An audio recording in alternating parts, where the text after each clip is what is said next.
வீட்டிலேயே ஒரு சிலர் வந்து தன் உயிரை மாய்த்து கொள்வார்கள். அப்படின்னா ஒய் சூசைட் இன் ஹோம்? ஜாதகத்தில் ஒரு உயிர் கொல்லப்படணுங்கிறது எப்போவுமே கிடையாது. கண்டம்ங்கிறது உயிருக்கு ஒப்பான கண்டம் சொல்லப்பட்டுள்ளதே தவிர அதற்குண்டான கோயிலுக்கு போயிட்டு வந்தோம்னா சரியாது. பேசிக் வாஸ்துங்கிறது கூட உங்களுக்கு தெரியலன்னு வச்சுக்கோங்களேன். அந்த வீட்டுக்குள்ளே போனோம்னா சந்தோஷம் இருக்குன்னா அப்போ வாஸ்துபடி இருக்குது. இவ்வளோதான். பாசிட்டிவ் எனர்ஜி, நெகட்டிவ் எனர்ஜி இப்படின்னு எடுத்துக்கோமே. ஒரு நல்ல எண்ணம் உருவாகுது, ஒரு கெட்ட எண்ணம் உருவாகுது. அந்த கெட்ட எண்ணமானது ஒரு ஜன்னல் வழியாக வெளியே வரும். ஒரு நல்ல எண்ணம் உள்ள பாசிட்டிவ் வந்து அக்குமுலேட் ஆகி உங்களை வளர்ச்சி கொடுக்கும். அப்போ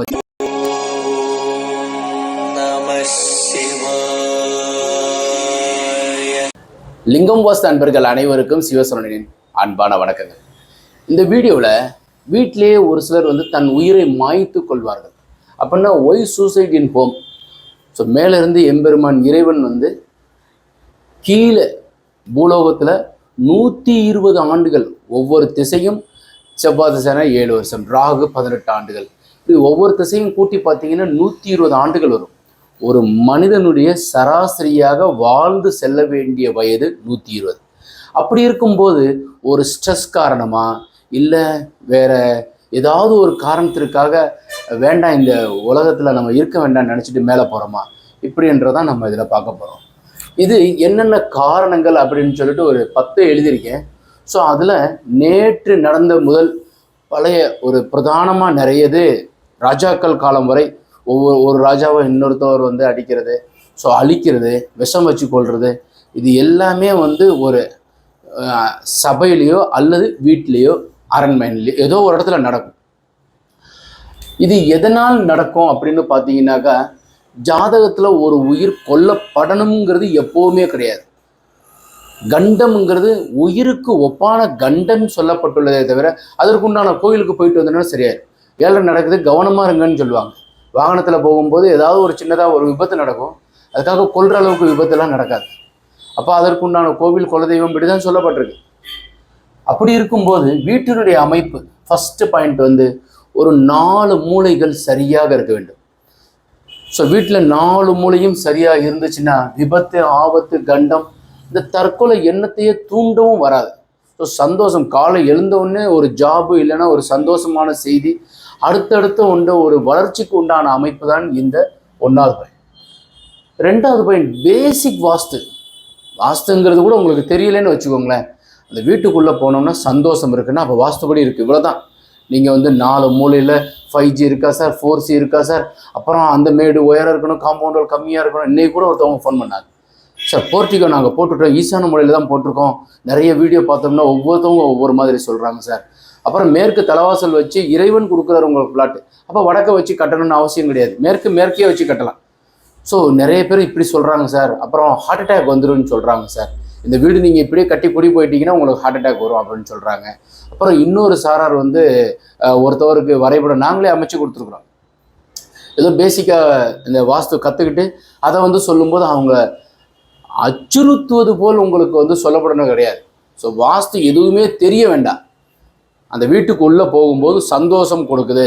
ஒரு பத்திரிக்கை வைக்க போயிருக்கீங்க ஒரு வீட்டுக்கு, உள்ளே போய் நீங்கள் வந்து பத்திரிக்கை வச்சுட்டு எவ்வளோ நேரம் ஆகும்? ஒரு 3 நிமிஷம் டு 10 நிமிஷம், அதிகபட்சம் 1/4 மணி நேரம், 2 மணி நேரம் அந்த வீட்டில் உட்காந்துருக்கீங்க, சந்தோஷமாக இருக்குது, பழசெல்லாம் பேசிகிட்டு இருக்கிறோம். ஸோ அவங்க உட்காந்துட்டு டிவி பார்த்துட்டு கொஞ்சம் நேரம் கழித்து எழுந்திரிச்சு வந்திருக்கிறோம் அப்படின்னா அந்த வீடு வாஸ்துபடி இருக்கு. ஒரு பெரிய வீட்டுக்கு உள்ளே போகிறோம், 1 மணி நேரம் இங்கே சாப்பிட்டு கொஞ்சம் நேரம் பேசிட்டு வரோம் நினச்சிட்டு உள்ளே போனோம், அடுத்த நிமிஷம் 5 நிமிஷமோ நம்ம கிளம்பி வந்துட்டோம், வாஸ்து வைப்ரேஷன் தப்பாக இருக்குன்னு அர்த்தம். இவ்வளோதாங்க அந்த பேசிக் வாஸ்துவில். இப்போ வந்து வாஸ்துன்னு சொல்லி எடுக்கும்போது ஒரு அறை இருக்குன்னு வச்சுக்கோங்களேன், அதில் கதவு மட்டும்தான் இருக்குது, விண்டோஸே கிடையாதுன்னு வச்சுக்கோங்க. நோ ஜன்னல், இன்னைக்கு திறக்கிறதும் கிடையாது, மூடுறதும் கிடையாது. அப்புறம் என்னத்துக்கு இந்த விண்டோ? ஸோ இந்த விண்டோ 2 வைக்கிறது வந்து பாசிட்டிவ் எனர்ஜி, நெகட்டிவ் எனர்ஜி இப்படின்னு எடுத்துக்கோமே. ஒரு நல்ல எண்ணம் உருவாகுது, ஒரு கெட்ட எண்ணம் உருவாகுது. அந்த கெட்ட எண்ணமானது ஒரு ஜன்னல் வழியாக வெளியே வரும். ஒரு நல்ல எண்ணம் உள்ள பாசிட்டிவ் வந்து அக்குமுலேட் ஆகி உங்களை வளர்ச்சி கொடுக்கும். அப்போ ஜன்னல் இல்லாத வீடுகள் இருந்தால் ஒரு எண்ணத்தை, உங்களுக்கு தற்கொலை எண்ணத்தை, சூசைட் பண்ணிக்குவோம் அப்படின்ற ஒரு தாட்ஸ் ஒரு தடவை நினச்சா போதும், அது கூமுலேட்டாக பல மடங்காக கூட்டிடும். அதே மாதிரி வந்து ஒரு ஷேப் வந்து ஒரு வீட்டினுடைய அமைப்பு அல்லது ஒரு ரூமுடைய அமைப்பு இந்த மாதிரி இருந்துச்சுன்னா அவர் ஐசோலேட் ஆயிடுவார், தனிமை ஆயிடுவார். அந்த வீட்டில் வந்து இந்த மாதிரி இருந்துச்சுன்னா விபத்து இருக்கும், இல்லைன்னாக்கா தனிமையாக்கப்படுவார். ஒரு சிலர் சார் 2 ஜன்னல் இருக்குது சார், எல்லாம் கரெக்டாக இருக்குது, வாஸ்து பிழையாக இருக்கும். இதுதான் அந்த ரூம் ஷேப்பும். 3வது. 4வது தாட்ஸ் வந்து இப்போ ஒரு வீட்டுக்குள்ளே போகிறோம், வீட்டுக்குள்ளே வசிச்சுட்டு இருக்கிறோம். கன்னி மூலையில் நம்ம இருக்கோம், தென்மேற்கு கன்னி மூலையில். வீடு தப்பாக இருக்குன்னா அந்த ரூமில் இருந்து எப்போ பேசுனாலும் ஹஸ்பண்ட் ஒய்ஃப் பேசும்போது ஏதாவது ஒரு நெகட்டிவானது, நம்ம பேசாமல் செத்து போயிடுவோமா, கடன் இவ்வளோ கூடிக்கிட்டே இருக்குது, பிள்ளைகளை எங்கேயாச்சும் அனுப்பி விட்ருவோமா, இப்படியே பல மடங்கு சொல்லிக்கிட்டே இருக்கும்போது ஒரு 3 டைம்ஸ் உங்களை வந்து உங்களுக்கு ஒரு எச்சரிக்கை மணி கொடுக்கும். ஸோ இந்த மாதிரி பேச வேண்டாம் அப்படின்ற மாதிரி உங்களுக்கு சொல்லிக்கிட்டே இருக்கும். அப்புறம் கொஞ்சம் மறையும், கொஞ்சம் வரும், கொஞ்சம் வரையும். ஆனால் ஒரு ஸ்டேஜில் வந்து கண்டிப்பாக வந்து நீங்கள் ரிப்பீட்டடாக சொல்லும்போது அது நடந்துடும். ஏன்னா உங்கள் தாட்ஸ் வந்து வந்துக்கிட்டே இருக்கும். உங்கள் டோர் ஸ்டெப்பு பாடியினுடைய லெஃப்ட் சைடு ரைட் சைடு ஒட்டி நிற்கும். அது செய்யுன்னு சொன்ன உடனே வந்து என்ன நடந்துச்சுன்னு தெரியாது, அடுத்த நிமிஷம் செஞ்சிருவோம். ஸோ அந்த மாதிரி இந்த பாசிட்டிவ் தாட்ஸ், நெகட்டிவ் தாட்ஸ், இதை பற்றி பேசலாம்னா ஒரு புஸ்தகம் அளவுக்கு பேசலாம். தாட்ஸ், எண்ணங்கள்னு புஸ்தகம் இருக்குது, வாங்கி படிங்க. நிறைய பேர் எழுதியிருக்காங்க. ஒரு நாளைக்கு 56,000 எண்ணங்கள் உருவாகுது, மறையுது.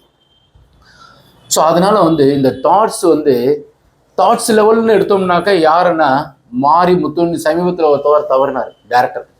ஸோ அவர் அதுக்கு நாள் ஒரு 4 நாள் 3 நாளைக்கு இந்த நெஞ்சு வலி வர்ற மாதிரி, ஸோ அது ஜஸ்ட்டு காரில் போகிற மாதிரி ஆக்ட் பண்ணுற மாதிரி எல்லாம் காமிச்சுக்கிட்டே இருந்தாங்க. ஸோ அது கிட்டத்தட்ட ரியல் மாதிரியே இருந்துச்சு. ரியல் லைஃப்லேயே வந்துருச்சு பாருங்கள். எதையுமே வந்து வாயால் கூட நம்ம வந்து தப்பாக நினைக்கக்கூடாதுன்னு சொல்லுவோம். அது ஒரு மனிதரை வந்து வாழும் போதே நம்ம டேரெக்டாக கண்ணு முன்னாடி பார்க்கணும். ஸோ ஒரு தவிர தள்ளி போன்னு சொல்கிறத விட வந்து விலகி நில்லுன்னு சொல்கிறத விட வந்து நமக்கு பிடிக்கலன்னா தள்ளி நின்றுலாம். அவனை ஏதோ ஒரு கெட்ட வார்த்தையில் திட்டும்போது அது நமக்கும் அவனுக்குமே பாதிக்கும். ஸோ அதனால் வந்து இது வந்து இறந்ததற்கு உண்டான காரணம் வீடும் நாம் வாயால் சொல்கிறது. அப்போ வாயால் நம்ம நெகட்டிவாக அடிக்கடி சொல்லிக்கிட்டே இருந்தோம்னா வீடு தப்பாக இருந்தால் மட்டுமே நீங்கள் அதிகமாக நெகட்டிவ் வார்த்தைகள் உச்சரிப்பீங்க. அப்போ அது மட்டும் இல்லை, அந்த நேரத்தில் மட்டும் நடக்காது, பல முறை உங்களுக்கு எச்சரிக்கை மணி கொடுக்கும். ஸோ அந்த வீடோ இல்லைனாக்கா அங்கே போகும்போது வரும்போது ஏதோ ஒரு ரூபத்தில் உங்களுக்கு சொல்லிக்கிட்டே இருக்கும். இந்த வீட்டுக்கு 100% உயிர் இருக்குது. ஏன்னா ஜீவன் நேத்திரம்னு சொல்கிறோம் இல்லையா, 100% உயிர் இருக்கும். அப்போ உங்களுக்கு பல தடவை உங்களுக்கு சொல்லிக்கிட்டே இருக்கும், இந்த மாதிரி செய்யாத, இந்த மாதிரி செய், இந்த மாதிரி செய், வெளியே நீ போனேன்னா கீழே விழுந்துருவேன், அடிபட்டுருவேன்னு சொல்லுவோம். நீங்கள் கமெண்ட் செக்ஷனில் நீங்கள் போட்டால் பதிவு பண்ணி பாருங்கள். நிறைய பேர் இந்த மாதிரி நடந்திருக்கிறது. பஸ்ஸில் இந்த பக்கம் ஏற வேணாம்னு நினைப்போம், ஏறி போயிருப்போம், நடுவில் போய் பிரேக் டவுன் ஆகி நின்றோம். ஒரு சிலருக்கு வந்து ஏறி கொஞ்ச நேரத்தில் இறங்கியிருப்பாங்க, பஸ்ஸு போய் விபத்தாயிருக்கும். ஸோ உங்களுக்கு வந்து அலாரம் வச்சு உங்களுக்கு அடித்து கூப்பிட்டு சொல்லிக்கிட்டே இருக்கும். ஸோ உங்கள் வீடு வந்து பாதுகாப்பாக உங்களுக்கு நகர்த்தி கொண்டு போய்கிட்டே இருக்கும். ஸோ பாதுகாப்புங்கிறது வாஸ்து. பாதுகாப்பு அல்லாமல் இருக்கிறது. சமீபத்தில் ஸ்ரீதேவின்னு சொல்லிட்டு நடிகை, அவங்க வந்து ஸோ எங்கேயோ வெளிநாட்டுக்கு போயிருக்கும்போது வந்து தன் அறையிலேயே அவங்க வந்து எப்படி இறந்தாங்கங்கிறது இன்னைக்கு வரைக்கும் தெரியாது, பட் இறந்துட்டாங்க. ஸோ அந்த மாதிரி இருக்கிறது. அந்த ரூம் வந்து எவ்வளவு, ஒரு ரூமில் நீங்கள் வந்து ஒருத்தவங்க சூசைட் பண்ணியிருக்காங்க. நான் வந்து நிறைய கல்லூரிக்கு போயிருக்கிறேன். ஸோ சூசைட் ஆனதற்கு உண்டான காரணங்களுக்காக அந்த நேரம் கோச்சாரம் போட்டுப்பாங்க. ஸோ அந்த நேரத்துக்கு எதனால் இந்த மாதிரி நடந்திருக்கும், அந்த பொண்ணுக்கு ஏன் இந்த மாதிரி நடந்திருக்கு, அந்த பையனுக்கு ஏன் நடந்திருக்கும் அப்படின்ட்டு. ஸோ அந்த ரூம் நீங்கள் உள்ளே போனோடனே நடந்து ஒரு 2 days 3 daysக்குள்ளேயே அந்த ரூமுக்குள்ளே நான் போய் பார்த்துருக்குறேன்.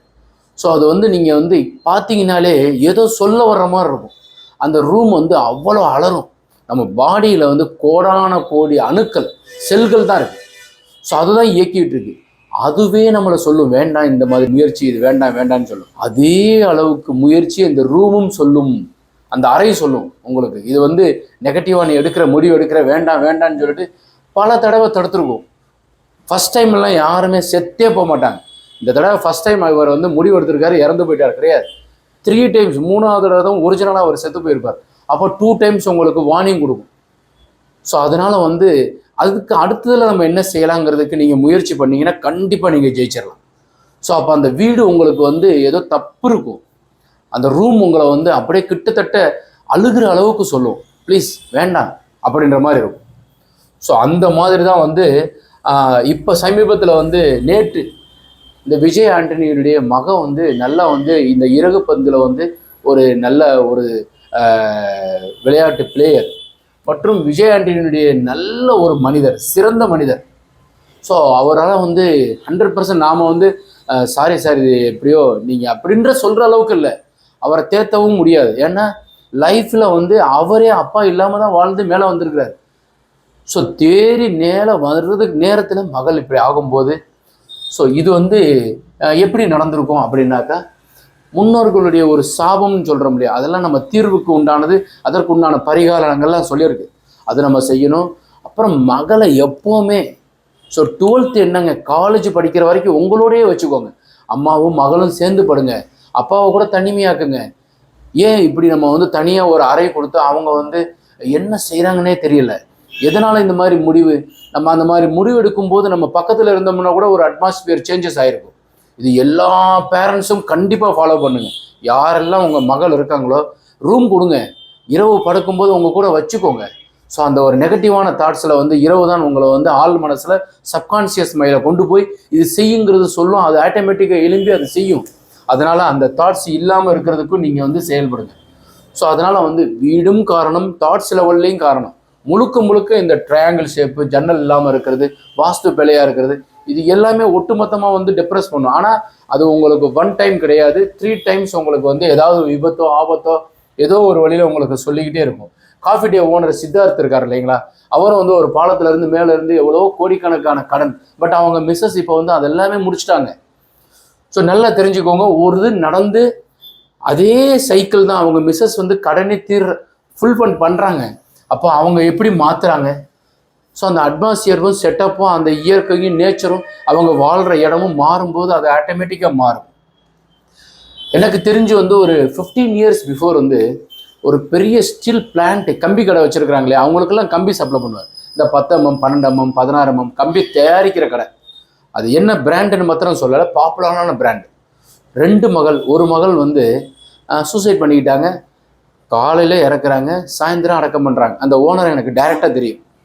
ஸோ கம்பி கடைக்கு அவர் வந்துட்டு இருந்தார் டீல் பண்ணுறதுக்கு, வியாபாரம் டீல் பண்ணுறது. ஸோ காலையிலேருந்து சாயந்தரத்துக்குள்ளே முடிஞ்சிருச்சு. நாங்கள் அடுத்த நாள் தான் வந்து அந்த இதுக்கு நம்ம போய் பேசுகிறதுக்கு போகிறோம். ஸோ ஒரு என்ன காரணம் தெரியாது. அப்புறம் தான் அந்த வீட்டினுடைய பிழையவே முழுசாகவே நாங்கள் மாற்ற சொன்னோம். சின்னதாக ஒரு லவ் அஃபர், அதில் இருந்தால் அப்பா கண்டிச்சிருக்கிறாரு, பொண்ணு வந்து சூசைட் பண்ணிடுச்சு. ஸோ இதெல்லாம் வந்து மறக்க முடியாதது. இதுக்கப்புறம் லைஃப்பில் அந்த பொண்ணு வருமா? இல்லை. அப்போ நம்ம அதையும் தீர்வாகவே சரியாக பண்ணியிருக்கலாம் இல்லையா? அதே மாதிரி இந்த சின்ன திரையில் வந்து சித்ரான்னு ஒருத்தவங்களும், சில்க் ஸ்மிதா வந்து 96ல் இதே மாதிரி தான் வந்து ஸோ சூசைட்டுங்கிறது 100க்கு 100% தீர்வு கிடையாது. ஃபர்ஸ்ட் ஆஃப் ஆல் வீடு உங்களை வந்து ஆள் மனசில் பதிவு பண்ணுறதை நமக்கு ரிப்பீட்டடாக சொல்லும். நாம் என்ன வார்த்தைகள் பல முறை நம்ம உச்சரிக்கிறோமோ, நான் வந்து இந்த வீடு எங்களுக்கு பிடிக்கலை, எங்களுக்கு இப்படி ஆகுது, நாங்கள் செத்து போயிடலாம்னு நினைக்கிறோம். ஃபர்ஸ்ட் டைம் புள்ளி வச்சு அதோட வந்து கமா போடப்படாது, அதோட அழிச்சிருங்க. 100 டைம்ஸ் நீங்கள் சாரி சொல்லிடுங்க. ப்ளீஸ், இந்த வீட்டில் இந்த ரூமில் நாங்கள் அடிக்கடி இதை சொல்லிக்கிட்டே இருக்கோம், நீங்கள் சாரி நிச்சயமாக சொல்லித்தான் ஆகணும். நன்றி சொல்லுங்கள். இந்த அறைக்கும் இந்த ரூமுக்கும் இந்த வீட்டுக்கும் எங்களை பல மடங்கா உயர்த்துதுங்கிற மாதிரி நம்புங்க. நிச்சயமாக உங்களை ஒரு நாள் கோபுரத்துக்கு கொண்டு போய் உட்கார வைக்கும். எப்போவுமே ஒரு அறை, ஒரு வீடு, ஒரு நகரத்தில் வசிக்கிறீங்க, எக்காரணத்து கொண்டும் அதை உங்களுக்கு பலிக்காது, வெளியே அனுப்பாது. ஸோ உங்களை காப்பாற்றுவதற்கு உண்டான அமைப்பில் தான் இந்த பூமி செவ்வாய்ங்கிறது உங்களுக்கு செயல்படுத்தும். ஒரு 10 தகவல்கள் நம்ம பார்த்துருக்குறோம் நண்பர்களே. ஸோ இது வந்து ஒரு அலர்ட் தான். ஸோ வீடும் காரணம். ஏன்னா நீங்கள் வசிக்கிற இடம் சரியாக இருந்தால் வாழும் காலம் சொர்க்கம். ஸோ நம்ம வந்து நரகமும் சொர்க்கமும் தேர்ந்தெடுக்கிறது வந்து வீடு தான். நம்ம எப்படி வாழ்கிறோம்? நிறைய அன்பர்கள் பார்த்தீங்கன்னா அப்பாவும் மகளும் பேசாதவங்க நிறைய பேர் இருக்காங்க. அதே மாதிரி அப்பாவும் மகனும் பேசாதவங்க. என் பையன் என்கிட்ட பேச மாட்டான், முட்டாளா நீங்கள்? ஸோ வாழ்கிற காலத்தில் சந்தோஷமாக வாழுங்க. ஸோ உங்களுடைய முடிவுகள், தப்பான முடிவுகள் எடுப்பதற்கு உண்டானது பெற்றோர்களும் காரணமாகி விடுகிறீர்கள். அதனால் அவசியமாக வாழ்கிற இடம் சரியாக இருக்கான்னு செக் பண்ணிக்கோங்க.